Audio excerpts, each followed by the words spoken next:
सकाळी झोपेतून उठलं की पहिलं काम असतं हे आयुर्वेदिक औषध घेणं. तुम्ही म्हणता का घेतो? मला झाला होता किडनी स्टोन म्हणून मला हे पाण्यात मिसळून रोज घ्यावं लागतं. मग काय पटकनी नाक दाबलं आणि प्यायला केली सुरुवात. कारण हे इतकं कडू आहे ना, की विचारायची सोय नाही.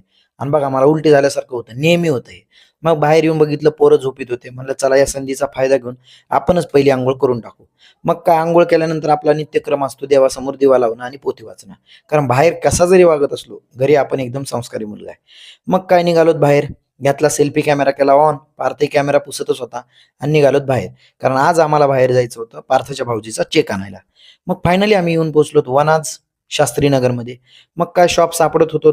शॉप सापडतंय तोपर्यंत म्हणलं चला स्वतःच एखादा व्हिडिओ शूट करू. फायनली शॉपमधून बाहेर आलोत.